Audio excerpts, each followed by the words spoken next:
it's time to dive back into the addictive world of solo leveling, and today, we're tackling episode 11. Episode 11 of Solo Leveling begins with Sung visiting a location and accepting his job change quest task. Suddenly, a purple portal appears in front of Sung, which he then enters. We cut to Yu and his father in a dining area. Yu's brother Jin Sung greets Yu's father. We return to following Sung, and he finds this job change quest's dungeon peculiar. His player log informs him that he can't use his full recovery skill or any potions. Also, Sung must conquer the dungeon to escape it. Sung encounters a knight. He toys with it for a while and uses his Fatal Strike skill to defeat it. More knights arrive to challenge Sung. We return to following Yu, his father, and Jin Sung. Yu's father asks Jin Sung how his S-rank hunter recruitment plans are going. Jin Sung says several hunters turned him down, but he has some negotiations underway with European and Middle Eastern hunters. Jin Sung turns to Yu. He knows about Yu's current C-rank dungeon buying ploy. Jin Sung tells him not to get in his way. Meanwhile, Sung defeats several knights. Suddenly, more enemies arrive to fight Sung. Sung realizes these enemies are utilizing skills from previous foes he's encountered before. He thinks about each magic beast's weaknesses while dodging their attacks and attacking them. Sung knows he's starting to get tired from this battle, so he wants to end it swiftly. We shift to following Guildmaster Choi.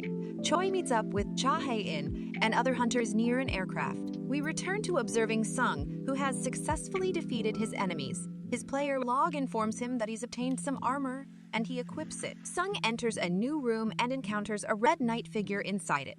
He says the pressure that's exuding from this red knight resembles the tension he felt during the double dungeon expedition. The knight's title appears in front of Sung, informing him that the knight is called Igris the Bloodred. Also, Igris's title is red, signaling to Sung that Igris is more powerful than him. Igris and Sung duke it out.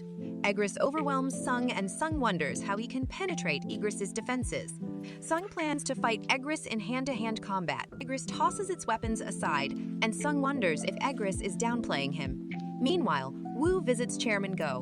The two discuss their respective workloads briefly before Choi calls Go on the phone. Go asks Choi if everything is going well, and Choi says it is, and thanks Go for approving his upcoming operation. Go says it's no big deal and wishes Choi and his squad the best at Jeju Island. Choi says he and the others will be fine since this expedition is about assessing threat levels. We return to following Sung and Igris's fight. Sung is overwhelmed by Igris's might. Sung decides to increase his speed stat to see if it'll assist him in this battle. Unfortunately, this doesn't bode well for Sung and results in him getting tossed around like a rag doll. Meanwhile, Jinna leaves Sung a note in the kitchen and heads to her room to eat and study. Then, we return to following Sung's fight with Igris. Sung's sitting on Igris's chair, while Igris is looming over him. Igris summons his sword and tries to murder Sung. Sung grabs the sword, tosses it aside, and summons his blade to stab Igris's eye. While Igris is immobilized, Sung pushes Igris to a nearby wall and starts stabbing him multiple times. The player log pops up and informs Sung that he defeated Igris. Additionally, more logs pop up, and Sung learns about the multiple rewards he's obtained after defeating Igris.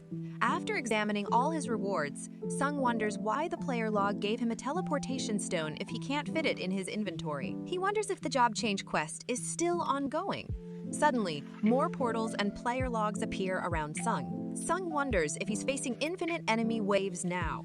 Although Sung has to fight numerous enemies, he realizes they aren't on par with Igris regarding strength. Sung charges at the knights. Meanwhile, Choi and his allies leave for Jeju Island. Simultaneously, Sung's putting up a decent fight against the horde of knights. However, he wonders how long this will last. Sung knows he may not be able to keep this up for long. He tries using his teleportation stone, but one of the knights knocks it out of his hand. The episode closes with a horde of knights rushing at him.